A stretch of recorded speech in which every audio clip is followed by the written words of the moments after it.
உலகில் வாழும் spiritual tax Tamil நேயர்களுக்கு அன்பு வணக்கம். நான் ஜோதிடர் குரு வரதராஜ பெருமாள். ஜூன் 2ஆம் தேதி ஒரு சிறப்பான நல்ல விஷயம் நமக்கு நடக்க போகுது. அது என்ன அப்படின்னு கேட்டீங்கன்னா, நம்மளுடைய முழு சுபகிரகம் சொல்லக்கூடிய நவகிரகங்கள்லேயே முழு சுபகிரகம் அப்படின்னா யாரை சொல்லுவோம்னா, வியாழனை தான் சொல்லுவோம்.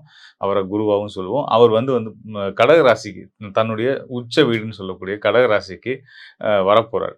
12 ஆண்டுகளுக்கு வரப்போறாருன்றது இங்க ஒரு மிக சிறப்பான ஒரு விஷயம்.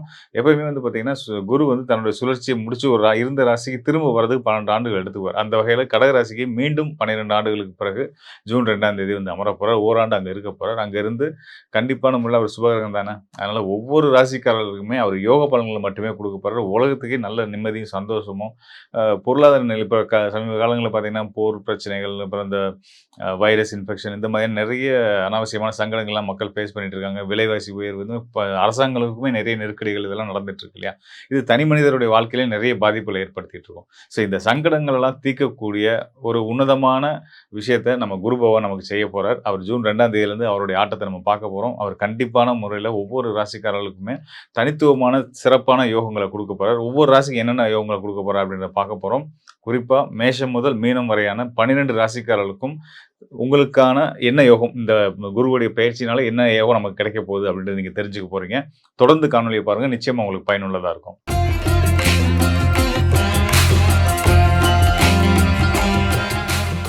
கன்னி ராசி நண்பர்களுக்கு இந்த குரு பயிற்சி ஜூன் 2ஆம் தேதி நடக்க இருக்கக்கூடிய குரு பயிற்சி, குரு 12 ஆண்டுகளுக்கு பின்னாடி தன்னுடைய உச்ச வீடுன்னு சொல்லக்கூடிய கடக ராசிக்குள்ள வரப்போறாரு. ஸோ கடக ராசியில வந்து அமர்ந்து குரு என்ன விதமான யோக பலன்கள நம்ம கன்னி ராசிக்காரர்களுக்கு குடுக்க போறாரு அப்படின்னு கேட்டீங்கன்னா, இது வந்து லாப குரு. எல்லா வகையிலயும் லாபங்கள அறுவடை பண்ண போறீங்க. இது நாள் வரைக்கும் நீங்க விதைச்ச விஷயங்கள் எல்லாம் உங்களுக்கு வந்து விருத்தியாகி நல்லபடியா லாபத்த குடுக்க போகுது அப்படின்றது தான் இந்த லாப குருவுடைய நிலையா இருக்கு. அதான் குருவுடைய நிலையா இருக்கு. குரு வந்து ஏன் லாப குருன்னு நம்ம சொல்றோம் அப்படின்னா, உங்க ராசிக்கு 11ஆம் வீடான கடக ராசி குருவுடைய உச்ச வீடு.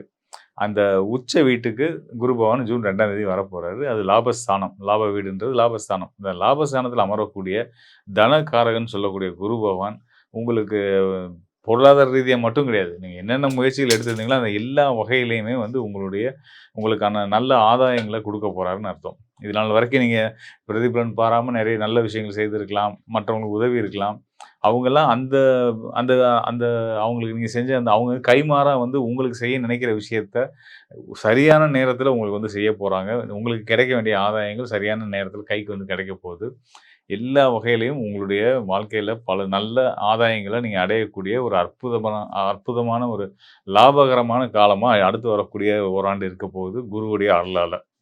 இதுல குரு வந்து கன்னி ராசிக்காரர்களுக்கு யார் அப்படின்னு பார்த்தீங்கன்னா, ராசிக்கு 4ஆம் இடம் மற்றும் 7ஆம் இடத்துக்கு அதிபதி. 2 கேந்திர ஸ்தானத்துக்கு அதிபதியா வந்து அவர் உபஜய ராசியான 11ஆம் இடத்துல அமரும் பட்சத்துல, உங்களுடைய முயற்சிகள் நீங்க வந்து எடுக்கக்கூடிய நல்ல நல்ல முயற்சிகள் எதுவா இருந்தாலும் நிச்சயமான முறையில தங்கு தடை இல்லாம வெற்றிய குடுக்கும். அதுக்கு முக்கியமான காரணம் என்ன அப்படின்னு சொல்லிடுறேன். உங்களுடைய முயற்சி, போராட்டம், விருப்பம், உங்களுடைய தைரியம் இது எல்லாத்தையும் குறிக்கக்கூடிய ஸ்தானத்துக்கு குருவுடைய பார்வை கிடைக்க போகுது. 11ஆம் இடத்துல அமரக்கூடிய குரு பகவானால நல்ல லாபம் இருக்கு அப்படின்றத நான் சொன்ன மாரி, அவர் அமர்ற இடத்த விட, அவர் வந்து பார்க்குற இடத்துக்கு வந்து அதீதமான பலன்கள குடுப்பாரு. அந்த வகையில உங்களுடைய முயற்சி ஸ்தானம்னு சொல்லக்கூடிய 3ஆம் இடத்துக்கு குருவுடைய பார்வை கிடைக்குது. இதுல முக்கியமா கவனிக்க வேண்டியது என்ன விஷயம்னு பார்த்தீங்கன்னா, குரு இருக்கிற வீடு கடக ராசி, ஒரு நீர் ராசி. உங்களுடைய முயற்சி ஸ்தானம் அப்படின்னு சொல்லக்கூடியது விருச்சிக ராசி. ஸோ அந்த விருச்சிக ராசியும் ஒரு நீர் ராசி தான். அது மட்டும் இல்லாம குருவுடைய 5ஆம் பார்வை தான் வந்து அ விருச்சிக ராசியில விழுது. அவருடைய சமசப்தம பார்வைன்னு சொல்லக்கூடிய 7ஆம் பார்வை வந்து மகர ராசி மேல விழுது. அதாவது உங்களுடைய ராசிக்கு யோக ஸ்தானத்துக்கு கிடைக்குது. அதுவும் ஒரு நீர் ராசி. குரு இருக்கிறது ஒரு நீர் ராசி. அவருடைய 5ஆம் பார்வை விழுகிறது விருச்சிக ராசி. அது ஒரு நீர் ராசி. ஆ 7ஆம் பார்வை சமசப்தம பார்வையா கிடைக்கக்கூடிய குருவுடைய பார்வை விழக்கூடிய ராசி மகர ராசி. அதுவும் ஒரு நீர் ராசி. அதையும் தாண்டி குருவுடைய 9ஆம் பார்வை உச்ச பார்வைன்னு சொல்லுவாங்க. முழு பலம் கொடுக்கக்கூடிய அ குருவுடைய பார்வையில பலம் வாய்ந்த பார்வைன்னா 9ஆம் பார்வை. அது விழுகக்கூடியதும் பார்த்தீங்கன்னா, மீன ராசி, நீர் ராசி. ஸோ இந்த நீர் ராசி தொடர்பு அப்படின்றது வந்து பார்த்தீங்க அப்படின்னா, வெளிநாட்டு யோகம்னு அர்த்தம். கன்னி ராசிக்காரர்களுக்கு கல்வி கற்கிறதுக்காகவும், வேலை வாய்ப்புகளுக்காகவும், தொழில் வாய்ப்புகளுக்காகவும், இனி வர்ற காலங்கள் குருவுடைய அருளால மாற்று மதத்தை சேர்ந்தவங்க, மாற்று மொழி பேசக்கூடியவங்க, அந்நிய நாட்டை சேர்ந்தவர்கள், இவங்க மூலியமாலாம் உங்களுக்கு வந்து வெளிநாட்டு யோகத்தின் மூலியமா சிறந்த ராஜயோகங்கள் லாபகரமா கிடைக்க போகுது அப்படின்றத நம்ம சொல்ல விரும்புறேன். கண்டிப்பான முறையில நீங்க எதிர்பாராத விதத்தில நீங்க ஆச்சரியப்படுற அளவுல வந்து உங்களுக்கு ஒரு பல நல்ல மாற்றங்கள் நடக்கப் போகுது. அது இந்த ஓராண்டுக்கு மட்டுமா அப்படின்னா கிடையாது. குரு குடுக்கக்கூடிய அந்த யோக பலன்கள் வந்து பார்த்தீங்கன்னா, உங்களுக்கு இனி வர்ற உங்களோட ஆயுளுக்கும் தொடரும்ன்றத நான் உறுதியா சொல்ல விரும்புறேன். 1 வருஷத்துல அதுக்கப்புறம் மாறிடும். அப்படின்றதெல்லாம் கிடையாது. குரு வந்து குடுத்தாச்சு அப்படின்னா, அது நிரந்தரமானது. குரு குடுக்கக்கூடிய வந்து உச்ச பலத்திலிருந்து குடுக்குறாரு. அப்போ உங்களுக்கு எதிர்காலம் எவ்வளோ சிறப்பா இருக்குன்னு தெரிஞ்சுக்கங்க கன்னி ராசிக்காரர்கள். என்ன விதமான சங்கடங்களா இருந்தாலும், திருமண தடை, திருமணம் ஏன்னா ஏன் சொல்றேன் அப்படின்னா திருமண தடைன்னு, 7ஆம் இடத்துக்கு ஸ்தானத்தில வந்து பார்த்தீங்கன்னா, சனி பகவான் சனி இருந்துட்டு இருக்காரு. சனி வந்து உங்களுடைய 5ஆம் இடம் பஞ்சம ஸ்தானத்துக்கு யோக ஸ்தானத்துக்கு அதிபதியான சனி 7ஆம் இடத்துல இருந்துட்டு இருக்கிறாரு. 5ஆம் இடத்து சனி 5ஆம் இடத்து அதிபதி 7ஆம் இடத்துல இருக்கிறது நல்ல விஷயம் தான். அவருக்கு குருவுடைய பார்வையும் கிடைச்சிருச்சு இனிமே. ஜூன் 2ஆம் தேதிக்கு மேல இருந்து. அதனால திருமண விஷயங்கள்ல இருக்கக்கூடிய பிரச்சனைகள், தடைகள், தாமதங்கள், கணவன் மனைவிக்குள்ள இருக்கக்கூடிய முரண்பாடுகள் இது எல்லாமே வந்து நல்லபடியா தீர்ந்து, உங்களுக்குள்ள ஒரு நல்ல ஒரு ஒற்றுமை கிடைக்கப் போகுது அப்படின்றத சொல்ல முடியும். மேலும் வந்து திருமணத்துக்கான முயற்சியில இருக்கக்கூடிய கன்னி ராசிக்காரர்களுக்கு நல்ல விதமா வரக்கூடிய இந்த ஓராண்டுல ஒரு முதல் 6 மாதத்துக்குள்ளேயே திருமணம் நடக்கிறதுக்கான அற்புதமான யோக காலம்னு நம்ம சொல்ல முடியும். காரணம் என்னன்னு கேட்டீங்கன்னா, நம்மளுடைய விருப்பத்த குறிக்கக்கூடிய 3ஆம் இடமும், அதே நேரத்தில உங்களுடைய திருமண வாழ்க்கைய குறிக்கக்கூடிய, விருப்பங்கள குறிக்கக்கூடிய அதுவும் 7ஆம் இடமும் விருப்பங்கள குறிக்கக்கூடிய ஸ்தானம் தான். இந்த 3, 7 தொடர்பு வந்துருச்சு அப்படின்னாலே, திருமணம் உறுதியா நடக்க போகுதுன்னு அர்த்தம். அப்படி ஒரு சம்மந்தப்பட்ட நேரத்தில நீங்க இருக்கிறீங்க. அந்த சம்மதத்த குடுக்குறது குரு பகவான் தான். ஸோ குரு அருளால உங்க முயற்சி, உங்க விருப்பம், அதன்படியான நீங்க விரும்பின மாதிரியான வாழ்க்கை அது அமையப்போகுது. அது திருமணத்திலயும் இருக்கு. நீங்க விரும்பின மாதிரி வாழ்க்கை அப்படின்றது ஒரு உங்களுக்கு பிடிச்ச வாகனத்த வாங்கி, வண்டி வாகனத்த வாங்கி, ஒரு கார் வாங்கி, மனைவி மக்களோட சந்தோஷமா, கூட கணவன் குழந்தைகளோட சந்தோஷமா இப்படி வாழ்றதுக்கான வாய்ப்ப வந்து குரு பகவான் குடுக்க போறாரு. ஸோ இந்த அளவுக்கு எல்லா வகையிலயும் உங்களுக்கு தொழில் சார்ந்து, ஆரோக்கியம் சார்ந்து, உங்களுடைய பொருளாதாரம் சார்ந்து எல்லா வகையிலும் குருவுடைய அருளால லாபகரமா இருக்க போகுது இந்த குரு பயிற்சி காலம். மிக சிறந்த ராஜயோக காலம். சந்தேகமே வேண்டாம். 100% நீங்க ஹேப்பியா இருங்க. 7ஆம் இடத்து சனி, கண்ட சனி, தொந்த போன அதெல்லாம் ஒண்ணுமே பண்ணாதுங்க. தைரியமா இருக்கலாம். குருவுடைய அருள் அருள் இருக்கும் பட்சத்தில நீங்க மகிழ்ச்சியா இருக்கலாம். நீங்க கவனிக்க வேண்டிய விஷயம் மீண்டும் ஒரு முறை சொல்றேன். 12 ஆண்டுகளுக்கு பிறகு வந்து கடகராசியில உச்ச வீட்ல வந்து அமர்றாரு. அப்போ அவர் யாருன்னா, உங்களுக்கு ஸ்தான அடிப்படையில 4, 7 கேந்திரங்கள் 2 கேந்திரங்களுக்கு அதிபதியா வந்து ஒரு லாபஸ்தானத்தில அமர்றாரு. அப்ப நீங்க நினைச்சதெல்லாம் நல்லபடியா நடக்கும். கண்டிப்பான முறையில நடக்கும். தைரியமா, சந்தோஷமா, நம்பிக்கையோட இருங்க. நீங்க நினைச்ச காரியத்த தைரியமா செய்யுங்க. கண்டிப்பா உங்களுக்கு நல்ல பலன்கள் கண்டிப்பா கிடைக்கும். நன்றி, நன்றி. இப்ப பார்த்தீங்க அப்டின்னா வந்து, குரு வந்து ஒரு உச்ச நிலைக்கு வரதுனால, ஒரு நல்ல நிலைக்கு வரதுனால, உலகத்துக்கே நல்லது நம்ம முன்னாடி சொல்லியிருந்த மாதிரி, ஒவ்வொரு ராசிக்காரர்களுக்குமே எவ்வளோ சிறப்புகள குடுக்க போகுது அப்டின்றத நம்ம பார்த்துட்டு வந்துட்டுருக்கோம். ஸோ அந்த வகையில வந்து முதல்ல வந்து நம்ம குருவுடைய தன்மைய முழுமையா புரிஞ்சுக்கணும். குரு யாரு? அவரு வந்து நவகிரகங்கள்ல அவருடைய ரோல் என்ன? இதெல்லாம் நம்ம பார்க்கணும். இப்போ இன்னைக்கு மாடர்ன் சயின்ஸ் சொல்லக்கூடிய விஷயம் என்னன்னு பார்த்தீங்க அப்டின்னா வந்து, ஜூபிட்டர் இல்ல அப்டின்னா, இங்க பூமி இல்ல அப்டின்னு சொல்றாங்க. காரணம் என்னவா சொல்றாங்கன்னா, எப்பயுமே பூமிய நோக்கி நம்மள வாழக்கூடிய இந்த பூமிய நோக்கி நெறைய விண்கற்கள், எரிகற்கள்லாம் வந்துகிட்டே இருக்குமாம். அதெல்லாம் தன்னுடைய கிராவிட்டி பலத்தினால தன் பக்கம் ஈர்த்துக்கும் அப்படின்னு சொல்றாங்க இல்லையா?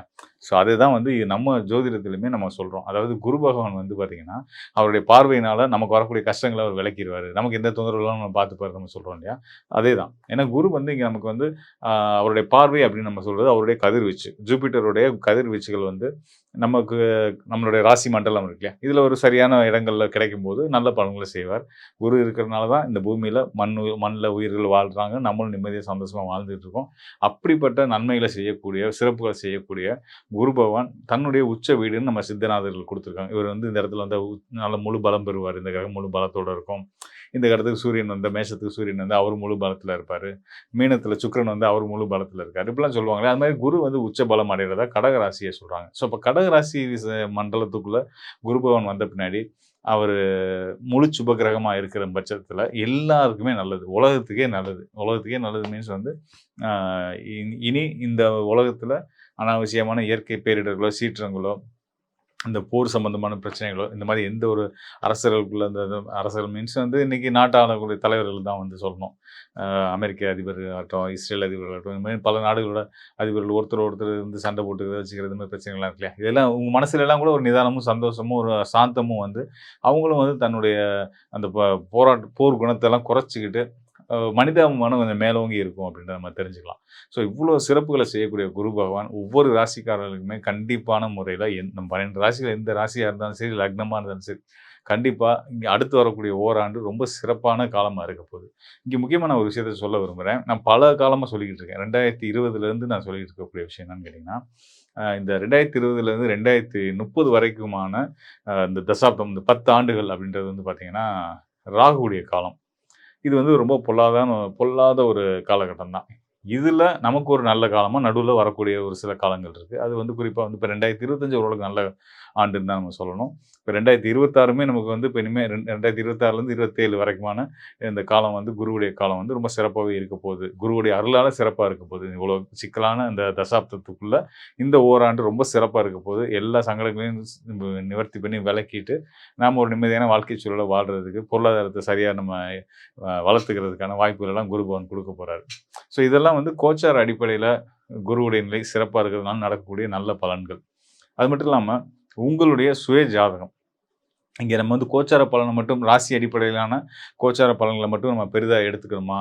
அதுதான் முழுமையானதா? அப்படின்னா கிடையாது. நம்ம ஜோதிட விதி சித்தர்கள் சொன்ன விதி என்னன்னா, விதி, மதி, கதி. இந்த 3 அடிப்படையில தான் நம்ம ஜோதிட பலன்கள் பார்க்கணும். ஒரு ஜாதகத்துல லக்னம், லக்னம் அடிப்படையில நம்ம பார்க்கக்கூடிய தசாபுத்தி பலன்கள் இது முக்கியம். அதுக்கு அடுத்ததா மதின்னு சொல்றோம் இல்லையா? அந்த மதி வந்து சந்திரன். சந்திரன் அடிப்படையில கோச்சார பலன்கள். இப்ப நம்ம பார்த்தோம் இல்லையா? இது வந்து 2வது நிலை. அதுக்கு அடுத்ததா கதி அடிப்படை. சூரியன்லேருந்து கிரகங்கள் என்ன நிலையில அமைஞ்சிருக்கு ஒவ்வொரு தனிப்பட்ட ஜாதகத்திலயும். சூரியன்லேருந்து ச அது தனிப்பட்ட ஜாதகத்தில மட்டும் இல்ல. உலகியல் ரீதியாவும் இப்போ சூரியனுக்கு சுத்தி கிரகங்கள் எங்கெங்க இருக்கு. இதெல்லாம் வச்சு எடுத்து சொல்ற பலன்கள். இப்ப ராசி அடிப்படையில சந்திரன் தான் ராசி. அந்த அடிப்படையில கோச்சார பலன்கள் சொன்ன மாரி, சூரியனுக்கு எங்க எங்க இருக்குன்றதையும் நம்ம எல்லாத்தையும் கலந்து மொத்தமா பார்த்தா தான், இன்னும் முழுமையான சரியான பலன்கள் வந்து நம்ம தெரிஞ்சுக்க முடியும். ஸோ, அதனால ஒரு சிலர் சொல்லுவாங்க இல்லையா, அது எதுக்கு நான் சொல்றேன் அப்படின்னா, ஒரு சிலர் நெனைப்பாங்க, எல்லா ஜோதிடரும் நல்லா இருக்கு, நல்லா இருக்குன்னு சொல்றாங்க. நான் படுற பாடு எனக்கு தாங்க தெரியும்னு சொல்லுவாங்க இல்லையா? அதுக்கு தான் வந்து காரணமா, சொ நம்ம வந்து வேற ஒரு காரணம் இருக்கும். இப்ப ராசி அடிப்படையில ரொம்ப சிறப்பா இருக்கு. அதுல எந்த டவுட்டுமே இல்ல. ஒவ்வொரு ராசிக்காரர்களுக்கும் ரொம்ப நல்லாவே இருக்கு. ஆனா, அத தாண்டி ஒரு பிரச்சனை இருக்கு அப்படின்னா, அதுக்கு என்ன காரணமா இருக்குன்னா, உங்களுடைய ஜனன ஜாதகத்தில இருக்கக்கூடிய லக்ன அமைப்புகள், உங்களுக்கு நடந்திருக்கிற தசாபுத்திகள், அங்க இருக்கக்கூடிய சூரியன், குரு, சுக்கிரனுடைய நிலைகள், ஏனைய மற்ற கிரகங்கள் எல்லாமே வந்து அதெல்லாம் நம்ம முழுமையா பார்க்கும்போது தான் நமக்கான சரியான தீர்வுகள் நம்ம தெரிஞ்சுக்க முடியும். நம்மளுடைய எதிர்காலத்த பத்தி நம்ம புரிஞ்சுக்க முடியும். நாமள நம்ம புரிஞ்சுக்கிட்டோம்னாலே நம்ம வாழ்க்கைய நம்ம சீரா கொண்டு போய் வைக்க முடியும். ஸோ, அந்த மாரி உங்களுடைய சுயஜாதக ஆய்வுக்கு உங்களுக்கு தேவை இருக்கும் பட்சத்தில, தாராளமா இந்த டிஸ்ப்ளேல இருக்க என்னுடைய எண்ணுக்கு தொடர்பு கொள்ளுங்க. நிச்சயமா உங்களுக்கு ஒரு நல்லதொரு வழிகாட்டுதல குடுக்குறதுக்கு தயாரா இருக்கிறேன். மேலும் குரு அருள் இருக்கிறதுனால எத பத்தியும் கவலைப்படாம நிம்மதியா, சந்தோஷமா இருங்க. வாழ்க்கை ரொம்ப சிறப்பா இருக்கும் அப்படின்றத சொல்லி நன்றி கூறி விடைபெறுகிறேன். நன்றி, வணக்கம் மக்களே.